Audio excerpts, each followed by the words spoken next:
Hey guys, how's it going and welcome back. So today we're over at Long McQuaid in North Bay, Ontario, and they've been kind enough to let me use one of their music rooms, so thanks guys. Anyway, so today we're going to talk about the Katana MK2 series, okay, or Mark II series. The 100 watt 1x12, which is my own personal amp, and of course the Katana 50 Mark II. And it's also, of course, a 1x12, right? They do have other models, but we're discussing these ones today. And we're going to go through the features on the back panels, show you the differences, but we're also, main key focus here is to give you a sound difference too, so you can hear the sound all with the exact same settings. Okay, so to quickly go over the settings, we have gain at 9 o'clock on both amps, volume is maxed. Bass, mid, and treble are all at 12. Right now we're on the clean channel, so all effects are turned off. We have the reverb on the green. I can't remember which reverb it is, but we go green, okay? The master is at 9 o'clock. Okay, I'll just make sure that's perfectly at 9. Of course, we're going to max the Katana 50 out to the 50 watt range on its power soaker. The Katana 100, of course, is going to be left on the 100 watt range. Again, 9 o'clock master.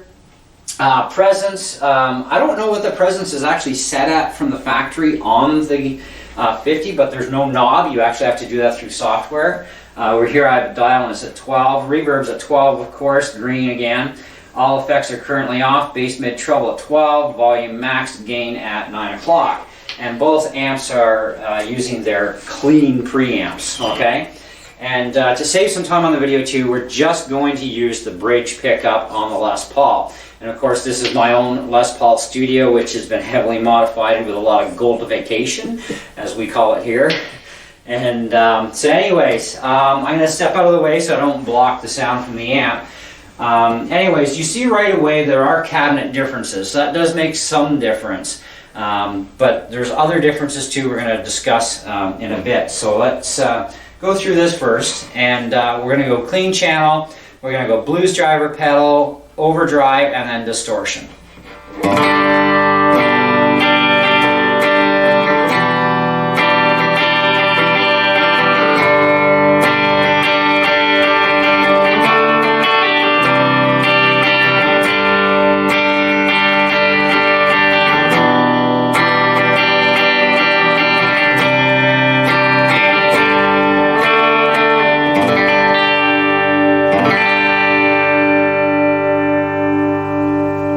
I should also mention too, we're recording this on a camcorder, which is my Sony with twin stereo mics. And so if you want to hear the best possible sound reproduction, use headphones, in-ear monitors, studio speakers, whatever you got that's good quality to listen through. Okay, so onto the 50 watt.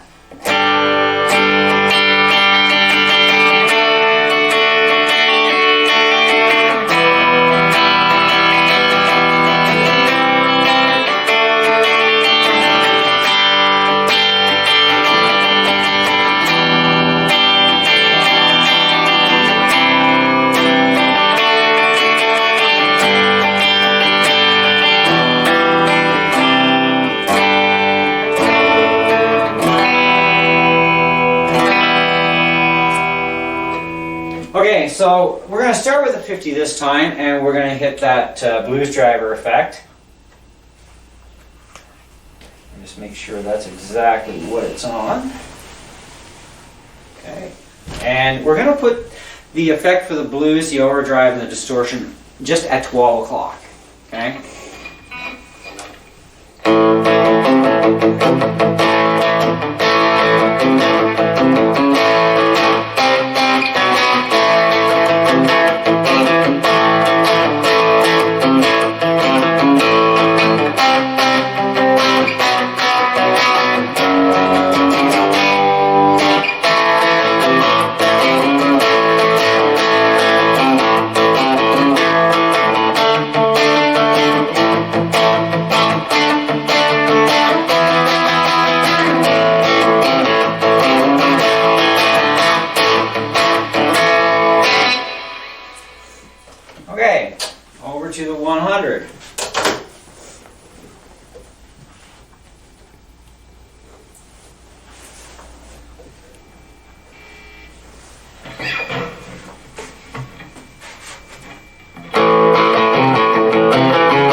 playing exactly the same thing. We're just busting out chords here. We're not playing songs for you guys.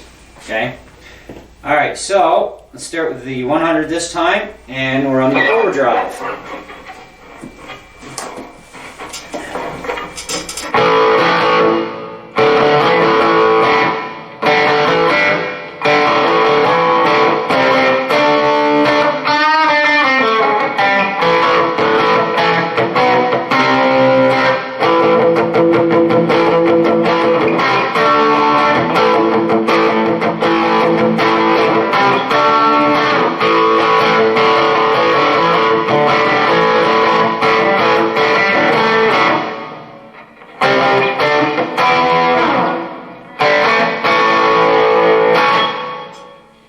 Alright.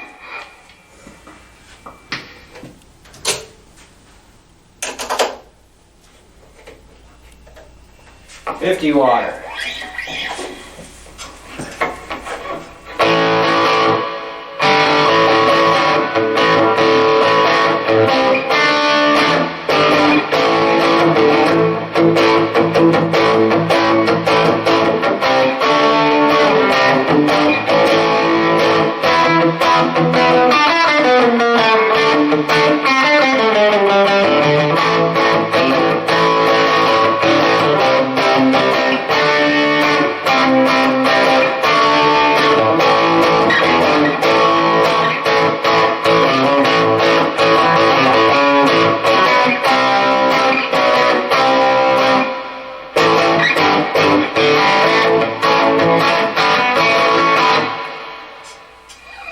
Not too shabby. Alright, let's go to that, just give it a little wiggle, make sure it's good. Distortion mode.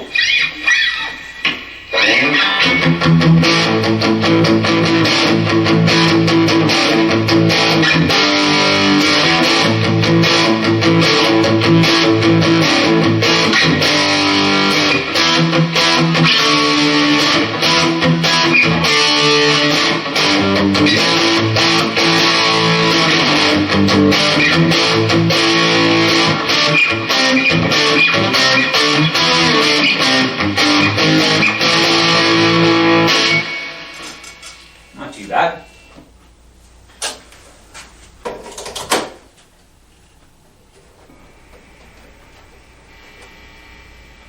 Make sure that's good. All right. 100 watt on distortion.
Okay, kind of crunchy. So I'm going to put both amps right now at the half watt mode.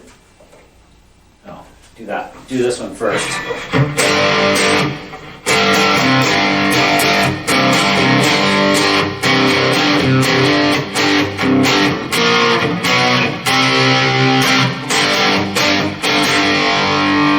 So that's what you're going to expect out of the 100 watt. Now if we go to its 50 watt range,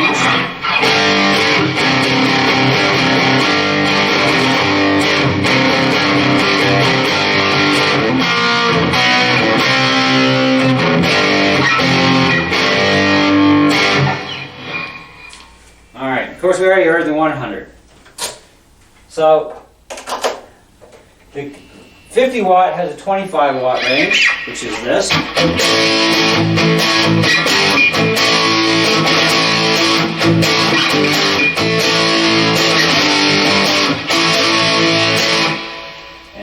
watt range.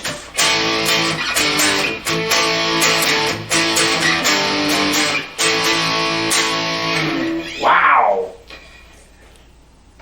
Okay, and of course it's max range.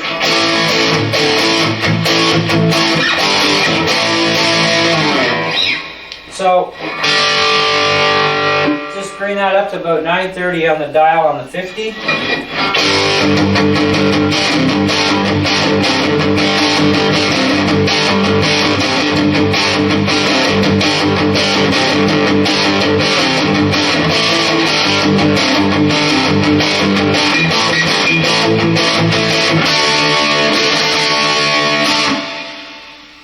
Now, let's see if we can get it close.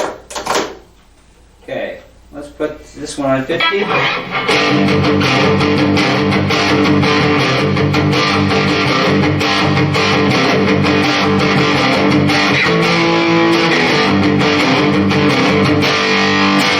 going to ask my camera person here, do they sound pretty close to the same volume level now? Yeah, I think so. Pretty close? Very close. Yeah. The biggie is still going to be a little bit more woofier, of course. Yeah.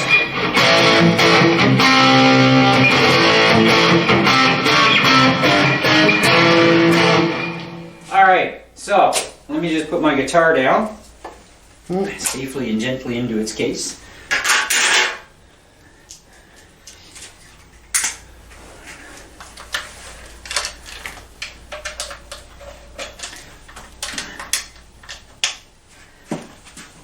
Okay, safe and secure. So, here we go. As far as dimensions go, we got 20 and a quarter by about 9 and an eighth roughly. Of course, if you include the corner pieces, you're looking at about 9 and 3/8. So if we go by corner pieces, we're looking at 20 and 7/8 roughly, I think. Yeah, I'm pretty close to that. Anyways, this one here, we're at 18 and almost a quarter. It's more like 18 and an eighth than what I like to call a tick. Okay? Depth-wise, we're at 9. Oh, we're pretty close to that 9 and a quarter going off the corners. Okay? Physical wood, it's a little bit different, right? So, as far as heights go, we're at about 17 inches.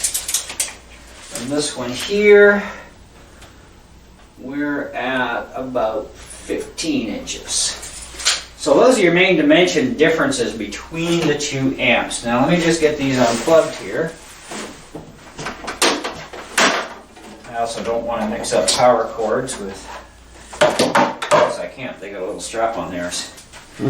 Okay, so we're going to go to the back area of both of these amps here.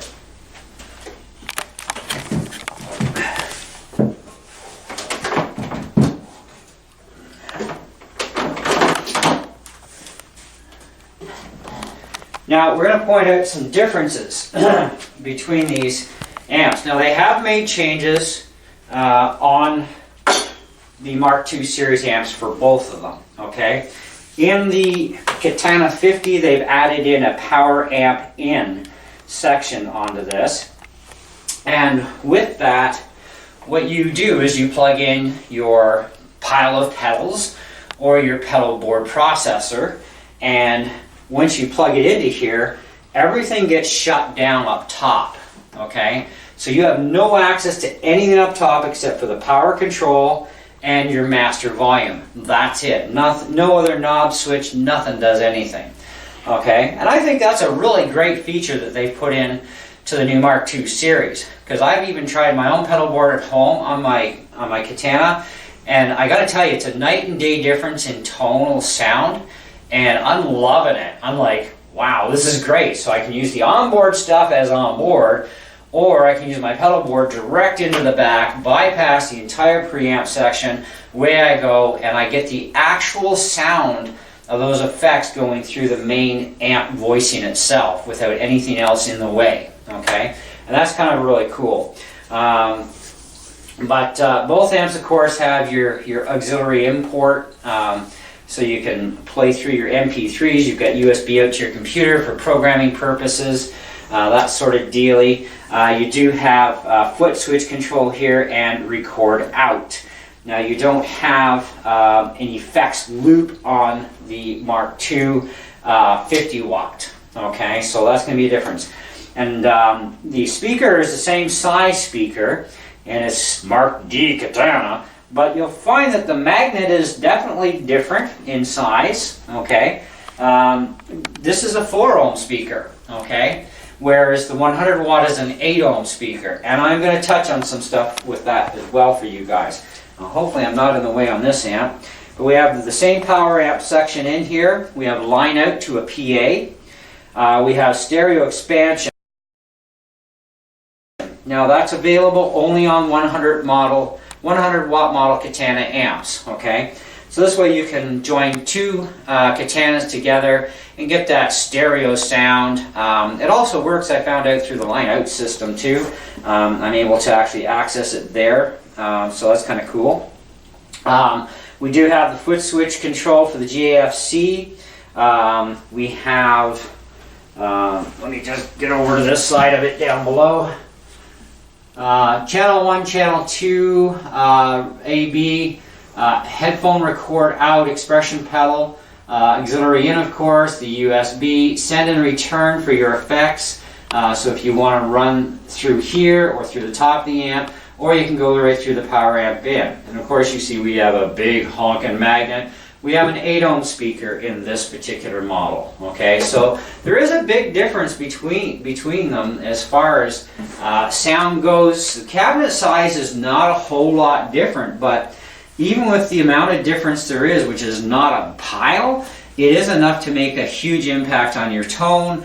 Volume outputs as well are not so much the cabinet, it's more the way 4 ohm versus 8 ohms works. It's kind of a weird system, and you've got to actually push the 50 watt a little higher on the master to get basically the same sound level, but you're not getting that same sort of depth going on, which is kind of a, you'd think you'd get some similarities to that, but I found that this was a lot more low end, a lot nicer sounding.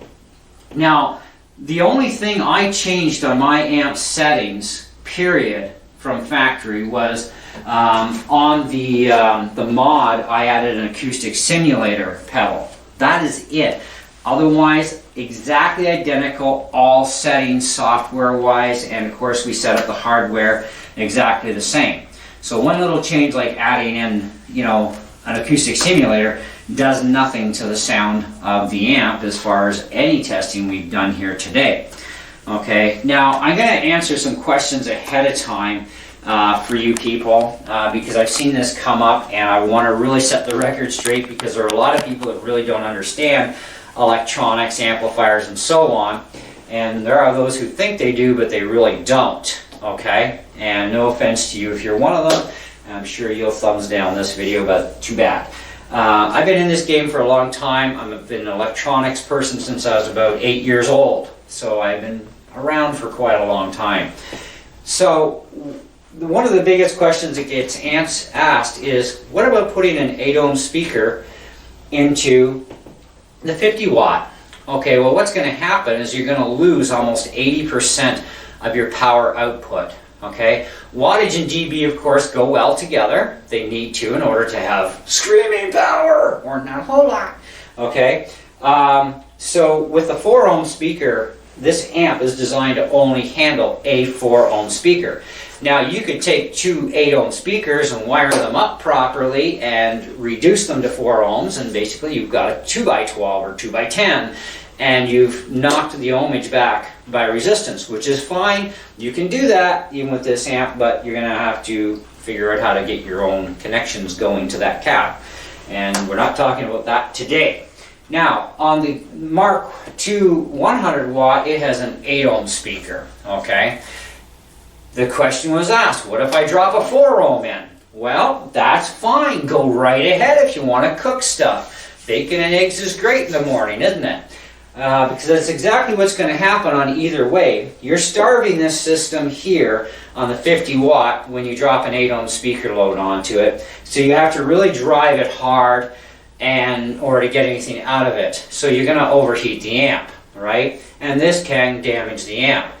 If you drop a 4 ohm speaker into the 100 watt series amp, okay, what's going to happen is you're going to increase your power output by about 80% or up to 80%, okay? Depending on the amp circuit, it's usually between 60 to 80% more output. I've done this trick myself and the results were not that great. I got lucky. I did not cook the amp, but it got extremely hot, and it shouldn't, even at low volumes. But that's exactly what happens here. You're getting more signal going than what you're supposed to, and it overheats. Okay, so you're increasing and making the thing work at a much higher level to a lower ohmage speaker, or in this case vice versa. You're going to fry something in time. It will cook, okay? It's the same thing as trying to plug a bass guitar amp into a bass guitar into a guitar amp. Over time, you will cook it, especially if you start pushing the levels up any kind of distance, but you're also going to still do damage to that speaker even at lower levels. It does happen over time. So hopefully that answers everybody's questions on stuff you should not do. Now, what can you do? Well, you can put any 8 ohm speaker you want, even if it's 2 inches, onto the Katana. Mind you, you're probably going to cook the speaker. But you can put any 4 ohm 12-inch speaker onto this. Okay, you can even do cabs external. It can be 10-inch, 8-inch. It could be like a 50-inch tannoy. It doesn't matter as far as the physical dimensions of the speaker. What matters is that you match the ohms to the amplifier. Now, this doesn't go just for Katana amps. It goes for all amplifiers out there. You can do what you want as far as speaker size goes or the amount of speakers, as long as in the end, when you plug that sucker in, it's within the amp specs for the ohms, okay? And you will be fine, okay? So what you will find a difference in is going to be what's called fire-up power. Now, that's different with every speaker. A 100-watt speaker requires more wattage, okay, or juice going to it, so that it can fire up and get going, right? So depending on your speaker, depending on what wattage it wants, like let's say you dropped a 100-watt speaker into the 50-watt amp, because this is only a 50-watt speaker, right? So you want to drop a 100-watt speaker in there. Great, but it's going to require more power from your amp. So in a sense, you are actually losing a little bit of your output because you're making it go, hey, I need more juice to get going. Ohms are fine. Your ohms, as long as they match, you're great. It's just, you will notice it's going to take a little bit more volume to get back to that same sort of level type of thing, but it's not much. It's very little amount actually in the real world, so it's not that much. It's kind of like how we tweaked the master just a little tiny bit up to 930, and we were getting very similar outputs as far as levels went, okay? So that sort of thing. But anyways, guys, hopefully this answers your questions. If you do have other questions, do feel free to ask. I'll do the very best I can to answer them. I hope you enjoyed the demo of these two amplifiers. Both are great choices. It depends on your purpose. I play on 2 different worship teams. I don't usually take the Katana out anymore because I just plug my board into a PA nowadays. But at home in my studio, I needed access to line out to record direct into my mixer and into my computer. So for me, it was extremely important to have that line out signal, because that's the particular signal I wanted, and still being able to hear my amp at the same time. You can actually do the same sort of dealy here with a headphone record out, because that's what it's for, but you lose access to your internal speaker on the 50 watt. That's the problem. Okay, plus the fact that I got access to the GAFC on here, where, you know, I don't have it here. It's just a foot control cheapy switch for like $60. the FS series, if you know anything about them. Anyways, plus there's many other features on the 100 watt that I have to have for the sort of things I do. So if you're the kind of guy who's not even thinking about gigging, unless you're going to mic it up, yeah, you could gig with the 50 watt if you mic'd it up. Its sound may not be the right tonal range for you. I don't know if you could even dial it in right, but certainly the 100 watt can more than compete with being mic'd or not mic'd, depending on the size of your area.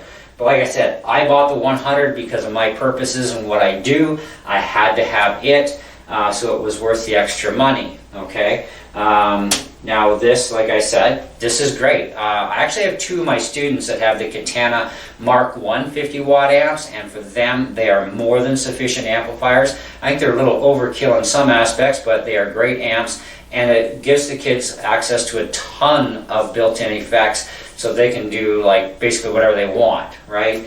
And so these are great for even better amps, because even that one would be, because you go to the half watt range and you're not over volumizing everything. And half a watt at full blast on either one of these amps can be quite loud, okay? But the thing is you can soak the power down, retain your tone, and not have to turn it up very loud on the dial, or you could turn it up a little bit more on the dial and you're still going to be comfortable with it no matter what. So that's a nice feature. And I like the standby mode so that when you're plugging in and unplugging in between, it doesn't go crash and pop on your amp and stuff, which, it's not nice to do your gear. But anyways, and they both do have very clean tube-like sound as well, which is really nice. It's like having a tube amp without having the hassle of all the tubes and the huger electrical bill, because tube amps can really suck the power out of your house. But anyways, there you have it. That's what I got for you guys today, so I hope you enjoyed the video. If you're not subscribed, please subscribe and then smash that bell for more notifications. And of course, there will be more gear videos as things go along, and we'll just keep on going. So we'll catch you later. See ya.